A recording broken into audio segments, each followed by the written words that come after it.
Hello, my name is Melissa with the city's Readiness Initiative. I am here to explain how to perform the consult role in a pill-based point of dispensing, or POD, in the Portland, Oregon metro region. A POD is a place where people go to receive medications, vaccinations, or supplies after an emergency. This video is part of a series of videos that cover all the different roles in a POD. There are typically 3 stations in a POD: greeting, dispensing, and consult. This video is focused on the consult role in a POD that is providing medications. The greeting and dispensing roles are covered in separate videos. As a person enters the POD, they start at the greeting station, where they will be asked if they came with a Dispense Assist voucher. Dispense Assist is a screening form that is available online. If the person doesn't have a Dispense Assist voucher, they will be given a handwritten screening form to fill out. As a consult staff, you will only see people with handwritten screening forms. Once the person or family has filled out their screening form, they proceed to the dispensing station where their information is reviewed. They will either be given their medication and then can exit the POD, or they will be sent to the consult station if we need more time figuring out which medication is okay for them to take. If one or more people in the family need to go to the consult station, then the other people in the family are given their medication first before sending the entire family over to consult together to help the remaining family members get their medication. The consult staff's main duty is to talk to people who have been sent over by the dispensing staff. These include people who may have problems taking either of the medications available at the POD. People working in the consult role use a special algorithm to figure out if people can take one of the medications. Your other job is to give letters of referral to some people who need to be seen by a healthcare provider soon after they leave the POD. The 2 types of medication we will likely have in PODs are doxycycline and ciprofloxacin, or Doxy and Cipro for short. Both are types of antibiotics and are used to keep people from getting sick when there is a biological threat. Most people you see will leave the POD with medication and a letter of referral. Very few will leave the POD without medication, but will receive a letter of referral instructing them to see a healthcare provider immediately.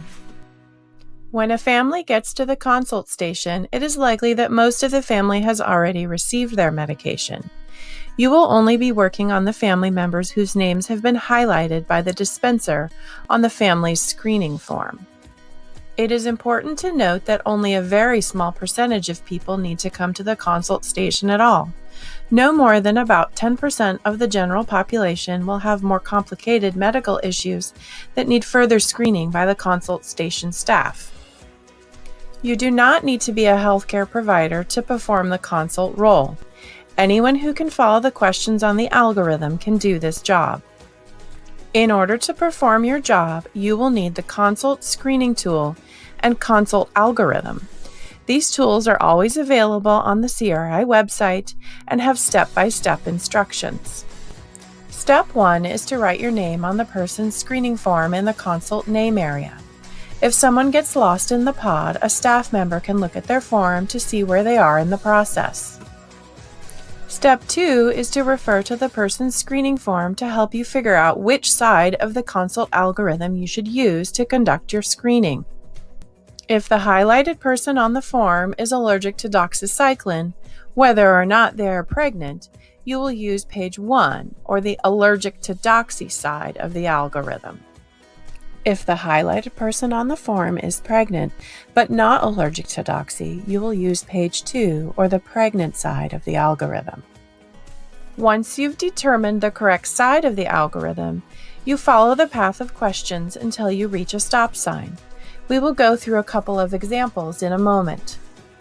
But first, it's important to know that as a consult staff, it is not your job to determine why a person should get one medication or another. Your job is to determine which medication they should get by following the appropriate path on the algorithm based on the answers they provided on the screening form and with a few follow-up questions. Let's practice this by going through an example. April Weeks' name has been highlighted on her family's screening form. We see that April is allergic to doxycycline, so we will use the allergic to doxy side of the consult algorithm. We start at the top left side of the algorithm and review April's answers to the questions on her screening form. Based on the answers marked on the form, we can see that April is not allergic to ciprofloxacin, nor is she currently taking tizanidine, so we continue moving to the right. She also does not have myasthenia gravis or kidney disease. April does have a history of seizures or epilepsy, so we must pause here at Ask 3 to ask April a question directly. In this case, we should ask April if she only had seizures as a child with a fever, or if she still has seizures now. April tells us yes, she still has seizures. Then we must ask April if her seizures increase with quinolones like Cipro. April tells us she doesn't normally take Cipro because her doctor told her that her seizures will increase if she takes it. Then the job of the consult staff is to read April the warning of increased risk of seizure found on the back of the consult screening tool. You will also need to start completing a letter of referral for April to take to her doctor before you continue with her screening. You will pull out a blank letter of referral and write April's name at the top, along with the disease she has been exposed to. You should also write the date. Next, you should mark the box to show that April has a history of seizures or epilepsy in Section 1 of the letter of referral. Section 1 is for people who are allergic to doxy. Continuing with the algorithm, we can see from her screening form that April is not unable to swallow pills. We can also see from the form that she does not weigh less than 76 pounds, so we know she also does not weigh less than 67 pounds either. Let's pause here. You might have noticed that the screening form asks each person if they weigh less than 76 pounds. The consult algorithm asks if the person weighs less than 67 pounds. This is not a mistake. The question on the screening form asking if the person weighs less than 76 pounds has to do with whether the person can take the full dose of doxycycline, or if they need a whole pill split or crushed into a smaller amount and mixed with food, such as for a small child. On the consult algorithm, there is a question asking if the person weighs less than 67 pounds. That is about whether the person can take the full dose of Cipro, which cannot be crushed. Since April does not weigh less than 67 pounds, we will mark the box for Cipro on her screening form. Now we will finish the letter of referral. You will check the box for Cipro on the letter of referral. The rest of the information on the letter of referral is for April's healthcare provider. You should give April the letter of referral and instruct her to go to the doctor within a couple of days to get an alternate medication. Now you need to give April her Cipro. The best practice for giving people their medication at the consult station is to have a dispenser sitting right next to you who can give the medication and label it properly. This ensures people never have to go backwards in the pod, which keeps the flow of people moving forward. People dispensing medication at the consult station should watch the dispensing video for instructions on dispensing and labeling medication. All videos can be found on the CRI website. The other person in the Weeks family who needs further review at the consult station is June. Based on June's answers on the screening form, we can see that she is also allergic to doxy, so we will use the same side of the algorithm to conduct her screening. We can see from June's screening form that she is not allergic to Cipro and is not currently taking tizanidine. June also does not have myasthenia gravis, kidney disease, or a history of seizures or epilepsy. We continue following the path on the algorithm. We can see that June is not unable to swallow pills, but when we ask if June weighs less than 67 pounds, we find out that yes, she only weighs 55 pounds. Now we must ask if June's allergy to doxy is life-threatening. Life-threatening means the person has trouble breathing or had a heart attack after taking doxy in the past. We find out that June just doesn't feel very good when she takes doxy.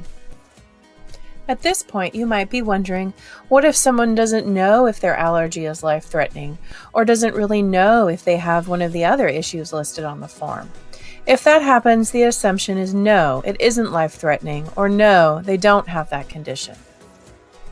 Odds are people with these serious issues do know that they have them, and if they don't, there is no way for you to predict whether they do. It is safer for them to take the medication offered at the pod than to leave without any medication at all. At the time of an event, we will rely on public health to distribute messaging to the public about the medications offered at the pod and any potential risks or side effects people can expect. This messaging will help your job at the pod go more smoothly. In June's case, we find out her allergy is not life-threatening, so we land on the Tell 3 box and can mark the box on the screening form to give June Doxy. We also need to complete a letter of referral for June.